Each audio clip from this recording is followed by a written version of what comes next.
Today I would like to share with you, everyone, the significance my son Troy has had in my life.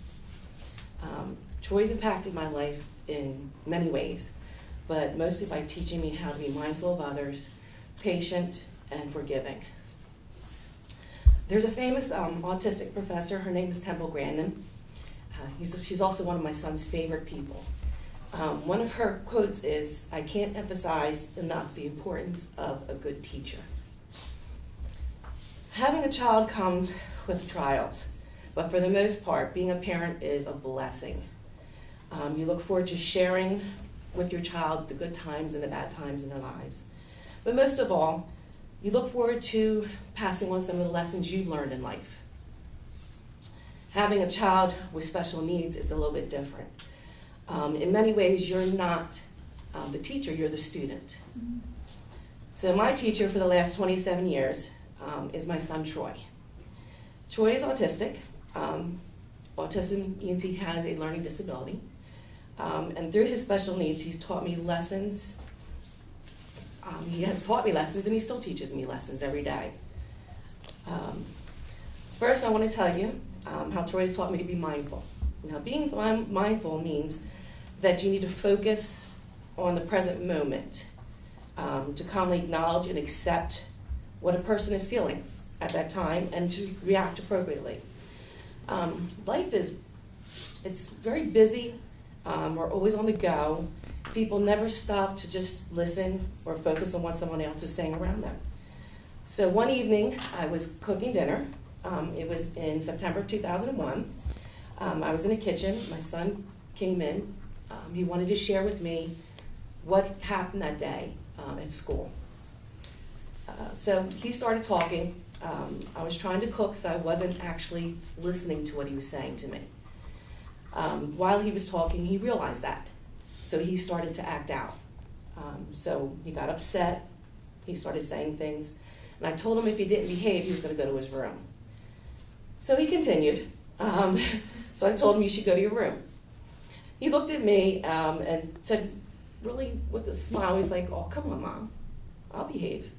And I said, "Okay, that's fine." He turned around, looked at me again, and he said, "Really?"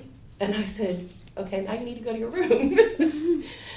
And as he left, I couldn't yell at him because I had to take a step back and think, if I had been mindful and just stopped and listened to what he was trying to tell me, things never would have went that far. And I didn't do that.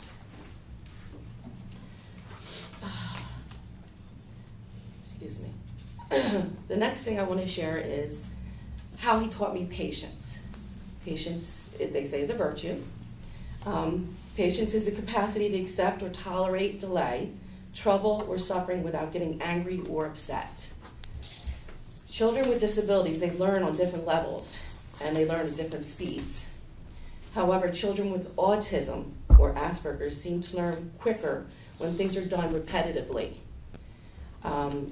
They need to be done in intervals. They like to break down their day and plan everything out. So as a mother, I knew in order for Troy to be able to function in life, he needed to learn that he couldn't do that. He needed to understand that everything could not be planned, that things would happen. So in order to accomplish this, I had to make a plan on how to break his normal routine. Troy had just turned 12 at that time. He was still in school. So I knew I couldn't do anything with his weekly schedule. That had to stay the same. So I knew that my best bet was to do it on a weekend. So what I did was one Friday night in April, he came in and he asked me, what are we doing tomorrow? And I said, "I don't know." He said, "What time are we getting up?" I said, "Whatever time you get up."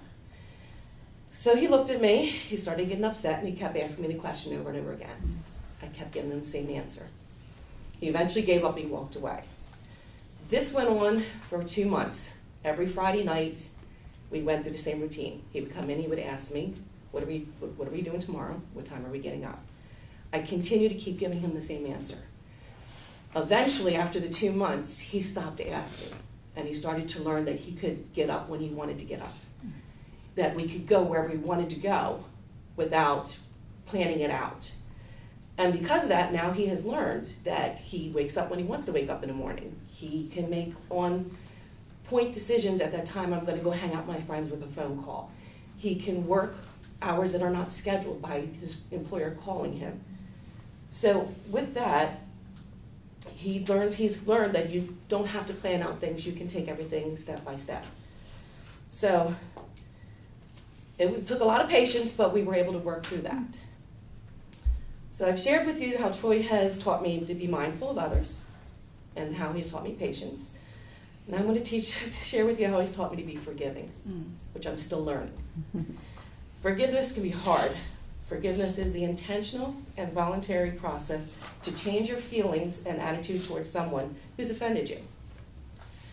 During the summer of 2004, my sister Heather and her family of 5 joined my family on vacation. We decided to visit my cousins on my mother's side of the family in upstate Pennsylvania. We took my dog up with me.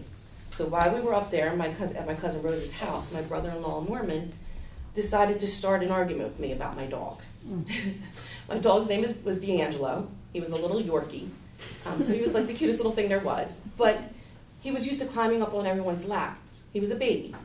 You know, he was my little baby. So Norman decided that it was inappropriate behavior for a dog and that he belonged on the floor. He shouldn't be on anybody's lap. So as Norman and I were discussing things, he began to raise his voice at me and started screaming at me. My son Troy, he tried to intervene. Norman began screaming at him. I'm so sorry. I didn't think this would make me emotional. He started screaming at him. Told me he should mind his own business. He actually told me he was stupid. He told me he wouldn't be anything in life. Excuse me. Ooh. So as a mother, my first instinct was I was going to retaliate. I was going to get him. My son, on the other hand, he stopped me. He reminded me that I needed to take a deep breath and just relax. So I looked at Troy, and all I could think was, why is he not upset? Why doesn't this bother him? Doesn't he really understand what's going on here? As the thoughts were going through my head, my son said to me, you have to let things go, Mommy. So although to this day, Norman has never apologized to my son and Troy has decided to put things behind him. He forgave him. He doesn't mention it. He doesn't even talk about it. So some people that could be trivial.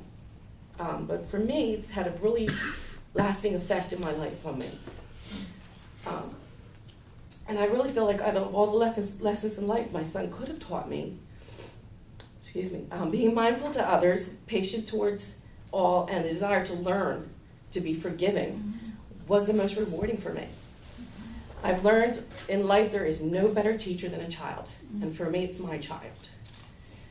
There's a quote by a famous author. His name is Vernon Saunders Law, and his quote is, experience is a hard teacher because she gives you the test first and the lesson afterwards.